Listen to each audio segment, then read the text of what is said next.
ஃபோட்டோஷாப்ல இருக்க நிறைய பேருக்கு தெரியாத ஒரு டாப் 10 ஹிடன் ட்ரிக்ஸை இந்த வீடியோல சொல்லி தரோம். ஸோ இது மாதிரியான வேல்யூபிள் கண்டென்ட்ஸ்க்கு மறக்காம நியூ டிசைன்ஸை சப்ஸ்கிரைப் பண்ணிக்கோங்க.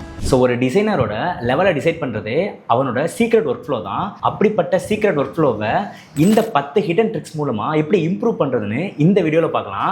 ஸோ வீடியோ ஸ்கிப் பண்ணாமல் ஃபுல்லாக பாருங்கள். ஸோ சம்டைம்ஸ் நம்ம இந்த மாதிரி ஃபேஸில் ரீடச் பண்ணி ஒர்க் பண்ணிட்டு இருக்கும்போது ஸோ இந்த மாதிரி ப்ளமிஷ்லாம் ரிமூவ் பண்ணுறதுக்கு என்ன பண்ணுவோம்னா இந்த ரிமூவ் டூலை யூஸ் பண்ணி ரிமூவ் பண்ணுவோம் இல்லையா.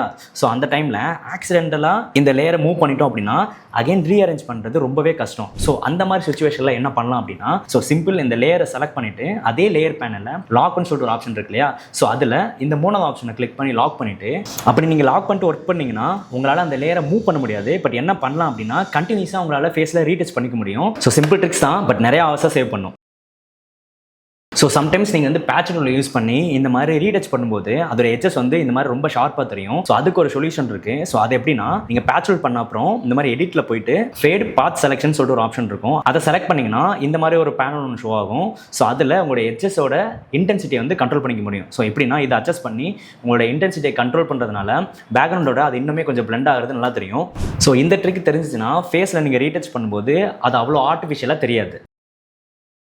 ஸோ இந்த ட்ரிக் கொஞ்சம் இன்ட்ரெஸ்டிங்காக இருக்கும். அது என்னன்னா எக்ஸாம்பிள் இந்த டிசைனில் நிறைய லேயர்ஸ் இருக்கு இல்லையா. ஸோ ஒவ்வொரு லேயரையும் தனித்தனியாக கண்டுபிடிச்சி எடிட் பண்ண ரொம்ப டைம் ஆகும். ஸோ அதுக்கு ஒரு சிம்பிள் சொல்யூஷன் இருக்குது. அது என்னன்னா ஆப்ஷனை ஹோல்ட் பண்ணிட்டு அந்த லேயர் மேலே கிளிக் பண்ணிங்கன்னா அந்த பர்டிகுலர் லேயர் மட்டும் இன்ஸ்டன்ட்டாக ஜூம் ஆகிடும். ஸோ அதுக்கப்புறம் நீங்கள் உங்களுக்கு வேணுன்ற மாதிரி அதை எடிட் பண்ணிக்க முடியும். ஸோ அதே மாதிரி உங்களுக்கு வேணுன்ற மாதிரி எந்த லேயரை நீங்கள் ஆப்ஷன் ஆர் ஆல்ட் ஹோல்ட் பண்ணிட்டு கிளிக் பண்ணாலும் அந்த பர்டிகுலர் லேயர் மட்டும் ஜூம் ஆகி ஸ்க்ரீனில் ஃபிட் ஆகிடும். சிம்பிள். இந்த ட்ரிக்கையும் ட்ரை பண்ணி பாருங்கள். ஸோ நெக்ஸ்ட் நம்ம பார்க்க போகிறது ரொம்பவே இம்பார்ட்டண்டான ட்ரிக்கு. ஸோ அது என்னென்னா கண்ட்ரோல் டி கொடுத்த உடனே சென்டரில் இந்த மாதிரி ஒரு ஆங்கர் பாயிண்ட் ஷோ ஆகும். அப்படி உங்களுக்கு ஷோ ஆகலை அப்படின்னா ஸோ மேலே இந்த செக் பாக்ஸை கிளிக் பண்ணி அதை ஷோ பண்ணிக்கோங்க. ஸோ இது எப்படி ஒர்க் ஆகும் அப்படின்னா இந்த ஆங்கர் பாயிண்ட்டை எங்கே நான் மூவ் பண்ணி வச்சுட்டு நான் ஸ்கேல் பண்ணுறனோ ஓவரால் இமேஜுமே அந்த ஆங்கர் பாயிண்ட்டை சென்டர் பண்ணி தான் ஸ்கேல் ஆகும். ஸோ நீங்கள் பார்த்தீங்கன்னாவே தெரியும். ஸோ நான் இப்போ வேறு இடத்துக்கு மூவ் பண்ணிட்டு ஸ்கேல் பண்ணுறேன். ஸோ ஸ்கேலிங் வந்து அந்த ஆங்கர் பாயிண்ட்டை பேஸ் பண்ணி தான் இருக்குது. ஸோ இந்த ஆங்கர் பாயிண்ட் யூஸ் பண்ணி ஸ்கேல் மட்டும் தான் பண்ண முடியுமா அப்படின்னா கிடையாது. இப்போ நீங்கள் எங்கே ஆங்கர் பாயிண்ட் வைக்கிறீங்களோ அங்கே வச்சுட்டு நீங்கள் ரொட்டேட் பண்ணிங்கன்னா கூட அந்த ஆங்கர் பாயிண்ட்டை பேஸ் பண்ணி தான் அந்த ஓவரால் ரொட்டேஷனே நடக்கும். ஸோ இதை யூஸ் பண்ணுறதுக்கு ஒரு ஷார்ட் கட்டும் இருக்குது. அது என்னன்னா இப்படி நீங்கள் ட்ராக் பண்ணி தான் அந்த ஆங்கர் பாயிண்ட்டை மூவ் பண்ணுற அவசியம் கிடையாது. ஆப்ஷனை ஹோல்ட் பண்ணி நீங்கள் எங்கே கிளிக் பண்ணுறீங்களோ அந்த இடத்துல அந்த ஆங்கர் பாயிண்ட் வந்து ஷோ ஆகும். ஸோ அதுக்கப்புறம் நீங்கள் வேணுன்ற மாதிரி அதை ஸ்கேல் பண்ணிக்க முடியும். லிக்கிஃபை நம்ம எல்லாருக்குமே தெரியும். அதை யூஸ் பண்ணி ஃபேஸில் இருக்க ஸ்ட்ரக்சரை நம்ம ஓவராலாக கஸ்டமைஸ் பண்ணிக்க முடியும். அது எப்படின்னா இந்த மாதிரி சைடில் இருக்க இந்த ஸ்லைடர் பாரில் மட்டும்தான் யூஸ் பண்ண முடியும்னு நினச்சிட்டு இருப்பீங்க. பட் அப்படி கிடையாது.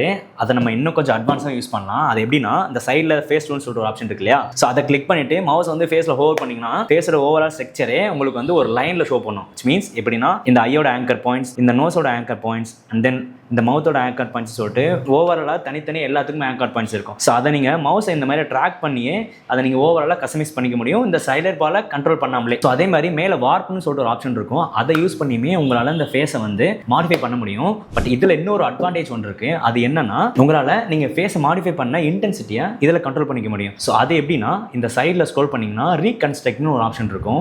அதை கிளிக் பண்ணிங்கன்னா இந்த மாதிரி ஒரு பேனல் ஷோ ஆகும். ஸோ அதோட வேல்யூவை யூஸ் பண்ணி உங்களோட ஃபேஸை மாடிஃபை பண்ணிக்க முடியும். ஒரு ஆப்ஜெக்டை இந்த மாதிரி ரிப்பீட்டடாக ரொட்டேட் பண்ணுறதுக்கு ஒரு கிரேசியான ட்ரிக் இருக்குது. ரொம்ப சிம்பிள் தான். எப்படின்றத சொல்கிறேன். எக்ஸாம்பிள் இந்த ஃப்ளவர் பேட்டில் எடுத்துக்கலாம். ஸோ இதில் மேலே இருக்க அந்த ஃப்ளவரை மட்டும் கமாண்ட் டி கொடுத்தோன்னா ஃப்ரீ ட்ரான்ஸ்ஃபார்ம் ஆகும் இல்லையா. அதுக்கப்புறம் அதோட ஆங்கர் பாயிண்ட்டை மட்டும் பாட்டமில் இந்த மாதிரி செட் பண்ணிவிட்டு நீங்கள் இப்படி ரொட்டேட் பண்ணிங்கன்னா அந்த ஃப்ளவர் வந்து அந்த சர்க்கிளை சுற்றி ரொட்டேட் ஆகும். இந்த ப்ராசஸை ரிப்பீட் பண்ணுறதுக்கு ஒரு ஷார்ட்கட் இருக்குது. அது என்னென்னா கமாண்ட் ஷிஃப்ட் டி கொடுத்தீங்கன்னா அந்த சர்க்கிளை சுற்றி அந்த ஃப்ளவர் பேட்டில் வந்து ரொட்டேட் ஆகும். அதே மாதிரி அந்த ஃப்ளவர் பேட்டில் வந்து காப்பி பண்ணி அப்படியே ரொட்டேட் ஆகணும் அப்படின்னா கமாண்ட் ஷிஃப்ட் ஆப்ஷன் டி கொடுத்தீங்கன்னா அதை காப்பி பண்ணி அந்த சர்க்கிளை சுற்றி அந்த ஃப்ளவர் பேட்டர்ன்ஸ் வந்து ஃபார்ம் ஆகும். ரொம்பவே சிம்பிள் தான். லோகோட பேட்டர்ன்ஸ் கிரியேட் பண்ணுறதுக்கும் ஃப்ளவர் கிரியேட் பண்ணுறதுக்கும் ஆர்ட் ஒர்க்ஸுக்கும் இது ரொம்பவே ஹெல்ப்ஃபுல்லாக இருக்கும். ஸோ நெக்ஸ்ட்டு நான் இப்போது கிட்டத்தட்ட 10 ஃபைலில் அட் அ டைமில் ஒர்க் பண்ணியிருக்கேன். ஸோ இதெல்லாத்தையும் தனித்தனியாக அவுட் எடுக்கணும் அப்படின்னா ரொம்பவே டைம் செலவாகும். ஸோ அதை கட் டவுன் பண்ணுறதுக்கு ஒரு சிம்பிள் ட்ரிக் இருக்குது. ஸோ அது எப்படின்னா இந்த ஃபைலில் ஸ்கிரிப்ட்னு சொல்லிட்டு ஆப்ஷன் இருக்கும். ஸோ அதை ஓப்பன் பண்ணிங்கன்னா இமேஜ் ப்ராசஸ்ன்னு சொல்லிட்டு ஒரு ஆப்ஷன் இருக்கும். அதை கிளிக் பண்ணிவிட்டு ஸோ அதில் நீங்கள் உங்களுக்கு இந்த அவுட் எல்லாம் எந்த ஃபோல்டரில் சேவ் ஆகணுன்ற லொக்கேஷனை மட்டும் நீங்கள் இங்கே செட் பண்ணிவிட்டு ஓப்பன் கொடுத்துக்கோங்க. ஒன்ஸ் ஓப்பன் கொடுத்ததுக்கப்புறம் கீழே வந்து இமேஜோட குவாலிட்டி கேட்கும். ஸோ அதை 10க்கு செட் பண்ணிவிட்டு ரன்னு கொடுத்தீங்கன்னா உங்களுக்கு ஓவராலாக எல்லா இமேஜுமே அட் அ டைமில் ஒரு ஃபோல்டரில் சேவ் ஆகிடும். ஸோ இந்த ட்ரிக் வந்து மல்டிபிள் ஃபைலை எக்ஸ்போர்ட் பண்ணுற டைமை ரொம்பவே சேவ் பண்ணும். ஸோ யூஸ்வலாக இந்த மாதிரி இமேஜை வந்து நம்ம எக்ஸ்பேண்ட் பண்ணோம் அப்படின்னா அது ஓவரால் இமேஜை செஸ் பண்ணும். ஸோ அதை ஃபிக்ஸ் பண்ணுறதுக்கு இங்கே ஒரு ட்ரிக் இருக்குது. ஸோ அது எப்படின்னா, ஸோ கிராப் டூலை யூஸ் பண்ணி உங்களுக்கு எந்த அளவுக்கு எக்ஸ்பேண்ட் பண்ணணுமோ அதை இந்த மாதிரி எக்ஸ்பேண்ட் பண்ணிக்கோங்க. ஒன்ஸ் எக்ஸ்பேண்ட் பண்ணதுக்கு அப்புறம் எடிட்டில் கண்டென்ட் அவர் ஸ்கேல்னு சொல்லிட்டு ஒரு ஆப்ஷன் இருக்கும். அதை கிளிக் பண்ணிவிட்டு ஆப்ஷன் ஷிஃப்ட்டையும் ஹோல்ட் பண்ணிவிட்டு நீங்கள் எக்ஸ்பேண்ட் பண்ணிங்கன்னா சென்டரில் இருக்க இமேஜ் வந்து ஸ்ட்ரெச் ஆகாமல் எக்ஸ்பேண்ட் ஆகும். ஸோ இந்த ட்ரிக்கை யூஸ் பண்ணி இனிமேல் இமேஜ் எக்ஸ்பேண்ட் பண்ண ட்ரை பண்ணுங்கள்.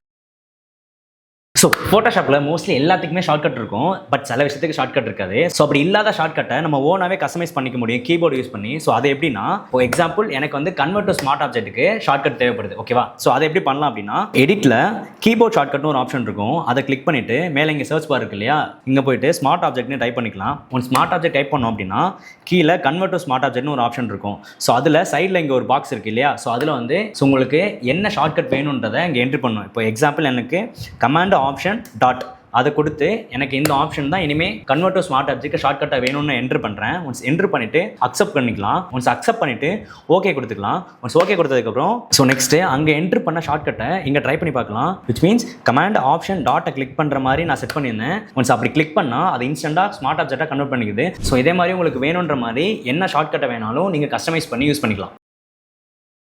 ஸோ இந்த ரெண்டு இமேஜையும் பிளெண்ட் பண்ணுறதுக்கு பிகினர்ஸ் என்ன பண்ணுவாங்க அப்படின்னா, இந்த பிளெண்டிங் ஆப்ஷன் யூஸ் பண்ணி பிளெண்ட் பண்ணுவாங்க. பட் அதை விட பெட்டர் வே ஒன்று இருக்குது. அது என்ன அப்படின்னா, இந்த ரெண்டு இமேஜையும் செலக்ட் பண்ணிவிட்டு எடிட்டில் ஆட்டோ பிளெண்ட் லேயர்ஸ்னு சொல்லிட்டு ஒரு ஆப்ஷன் இருக்கும். அதை கிளிக் பண்ணிங்கன்னா ஸோ இந்த மாதிரி ஒரு பேனல் ஒன்று ஓப்பன் ஆகும். அதில் ஸ்டாக் இமேஜ்னு சொல்லிட்டு ஒரு ஆப்ஷன் இருக்கும்.